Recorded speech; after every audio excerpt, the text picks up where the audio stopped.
Pride Month, and the latest episode of Helluva Boss is out, and I thought this would be the perfect time to talk about how Helluva Boss dismantled the last remaining traces of internalized homophobia I had left. And although I've done a lot of work to undo the deeply conservative ideologies that I grew up with, there were still leftover remains of that internalized homophobia deep in my subconscious, things that I felt but didn't necessarily know were there. For example, being off-put when queer people showed intimacy. I couldn't view, empathize, or see queer relationships like I saw my own. Or that I'd be secretly a little disappointed if the main character ended up with Joe instead of Jody. Although I never directly thought about it or put it into words, I think somewhere deep inside I thought that heterosexual relationships were more significant or real than queer ones. And I thought that because I fought for gay rights, had queer friends and family members, that there wasn't any work left for me to do. But after watching Helluva Boss, I realized that I was wrong. I grew up with very little exposure to queer representation in media, and the little that I was exposed to, my parents were usually there to say how disturbing it was that they were trying to normalize homosexuality. And all too often in the little media I was exposed to, like Family Guy or Modern Family, gay people were often the butt of the joke, stereotypes, or an exaggerated caricature. The closest thing I ever saw to queer people being the main character was Modern Family, and that should tell you something. Poking fun at people is one thing, but that can be easily counteracted by having them as the hero or the main character. And when we're showing people as secondary, we're showing them as less than. And it was Helluva Boss that remedied that for me.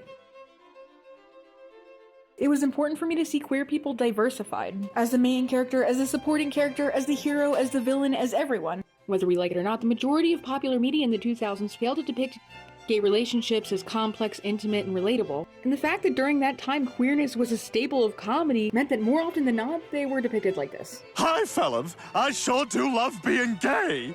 I think the fact that whenever there was queer representation, their queerness was the plot had a catastrophic effect. It was never people who happened to be queer, it was always queer people. In Helluva Boss, it's not about their relationships being queer, it's about their relationships that happen to be queer.